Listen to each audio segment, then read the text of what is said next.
लेकिन जो ये किसान हकी सरकार होती जो कहती थी 2022 तक हम किसान की आय दुगनी कर देंगे, तो मुझे इतना ही समझा दे कि 2022-23 में तो एग्रीकल्चर ग्रोथ 4.7 थी, तो फिर पिछले साल 1.4 क्यों रहेगी जिनकी पॉलिसीज इतनी अच्छी है।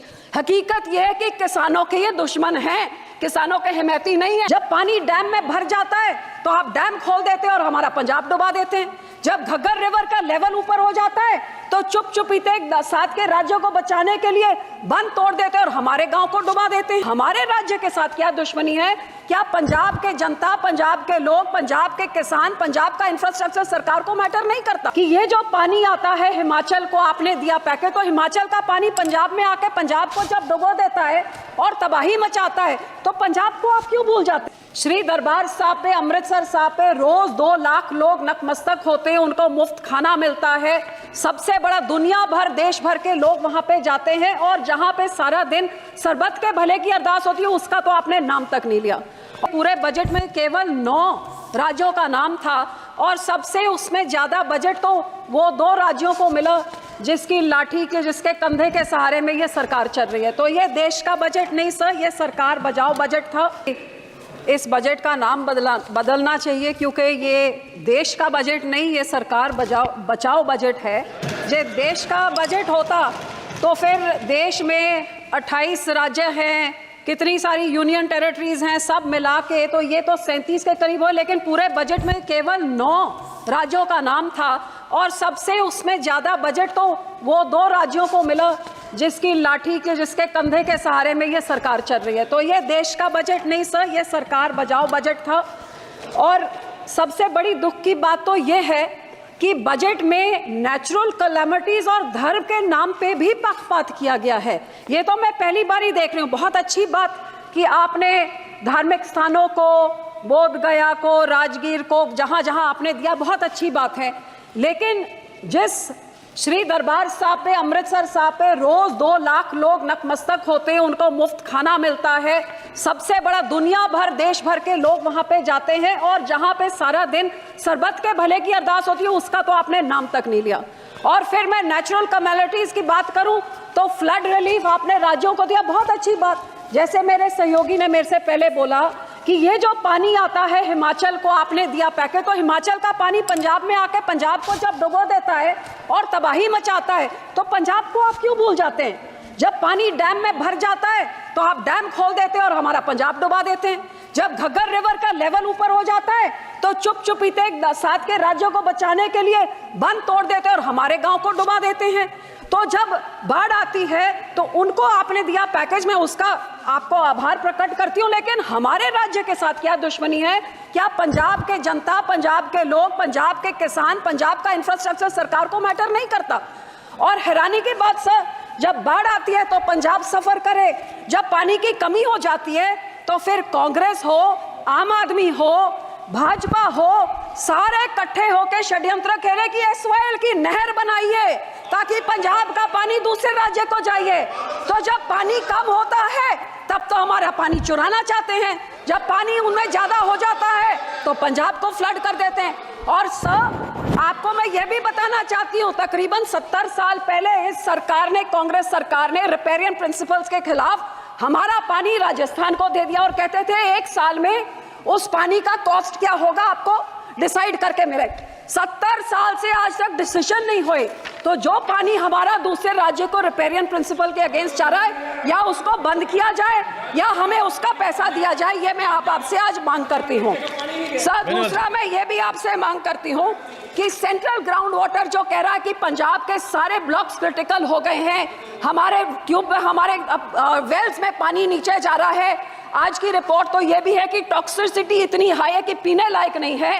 तो ये सर, हम लोग को तो मदद करनी चाहिए और इस पूरे बजट में मदद की बात दूर, हमारा नाम तक नहीं लिख गया। मैं डिमांड करती हूँ कि पंजाब को भी दिया जाए।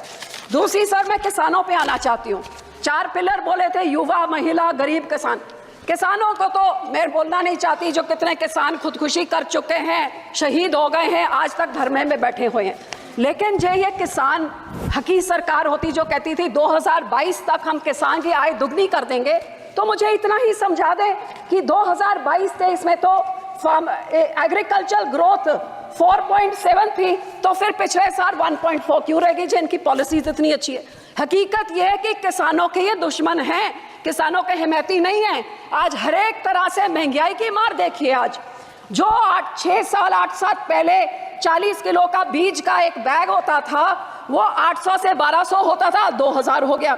डीएपी 3 गुना बढ़ गई कीमत, पोटैश 900 से 1700, जो लेबर का कॉस्ट होता था वो भी 3 गुना हो गया, जो हार्वेस्टिंग के लिए होता था वो भी 3 गुना हो गया, जो मशीनरी की रेंटल होती थी, डीजल आपने 47 से 90 कर दिया, तो वो आप सोच ले कहां तक। सो जहां किसान को रिलीफ देनी थी, उसमें रिलीफ क्या दी? मनरेगा में जीरो इंक्रीज। लोग सोचते थे आप बढ़ाएंगे, अमाउंट बढ़ाएंगे, दिन बढ़ाएंगे, जीरो। क्रॉप इंश्योरेंस क्रीप को -2.6% उसके अमाउंट में कटौती करी। यूरिया सब्सिडी में -7.4 की कटौती, न्यूट्रिएंट बेस्ड सब्सिडी में -25% कटौती, गरीब कल्याण योजना का बजट 3.3% घटा दिया, किसान सम्मान निधि का 10% घटा दिया, 18 से 22 तक जितने फार्मर्स कवर अंडर पीएम फसल बीमा योजना या सबका 8-9% उनका कट गया। और पंजाब की जब मैं बात करूं तो पंजाब की बेनिफिशियरी जो पीएम किसान निधि में थे और आवास योजना 2018 से घटते ही जा रहे हैं सर। तो मैं ये कहना चाहती हूँ कि जो किसान देश का पेट भरता है, किसान सबसे ज्यादा जो योगदान पाता है, ये 80 करोड़ लोगों को जिनको आप फ्री राशन देते हैं, उस किसान के साथ आप दुश्मनी क्यों दिखा रहे हैं? मैं अपील करती हूँ सरकार को कि जो MSP legal guarantee Swaminathan commission की रेकमेंड C2+50% उसको लागू करें।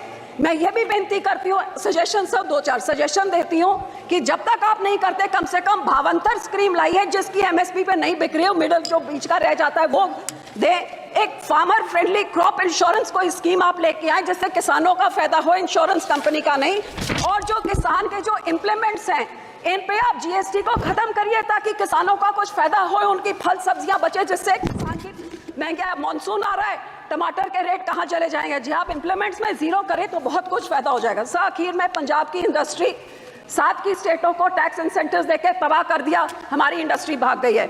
मैं सिर्फ इतनी बेनती करती हूँ कि FN साहब लुधियाने गए थे, वो मंत्री बनी बैठे हैं अब, वहाँ पे लुधियाने गए थे जहाँ पे उन्होंने MSME इंडस्ट्री को बोला था कि जो अमेंडमेंट 43B जिसमें मैंडेट किया जाता है कि 44 डेज में आप पेमेंट करिए, नहीं तो आपके जो टैक्स इंसेंटिव फॉरफिट हो जाते हैं, वो इस बजट में उन्होंने नहीं किया। वो बहुत देख रही थी कि इंडस्ट्री करे। सर 2 मिनट, जो हमारी साइकिल इंडस्ट्री है, जो हमारी स्पोर्ट्स इक्विपमेंट इंडस्ट्री है, मैं आपको बेनती करती हूँ इंसेंटिव।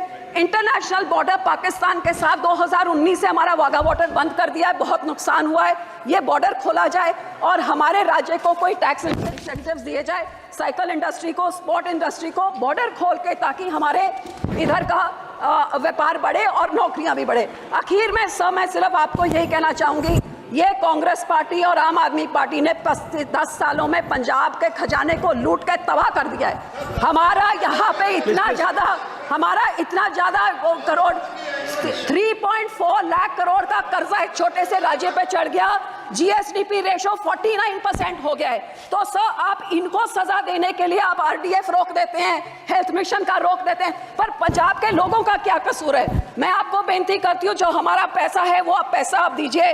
अनएम्प्लॉयमेंट रेट जो देश में उसका दुगना है, ड्रग अब्यूज से हमारा राज्य जूझ रहा है, और पंजाब में औरतों का तो ये हाल है कि कुपोषण वो भी बढ़ गया है, अनीमा भी बढ़ गया है, और आंगनवाड़ी के जो राशन मिलता है गरीब बच्चियों के लिए, लैक्टेटिंग मदर्स, प्रेग्नेंट मदर्स और बच्चों के लिए, वो इनकी सरकार ने, आम आदमी की जो सरकार वहां पे है, वो वेरका मिल्कफेड प्राइवेट आधारों से लेके प्राइवेट कॉन्ट्रैक्टर्स को देके सब स्टैंडर्ड चीजें लोगों को देके करोड़ों का घपला हो रहा है। तो सर पैसे ना रोकिए, इनको पिनलाइज करिए ताकि लोगों को उतना हक मिले।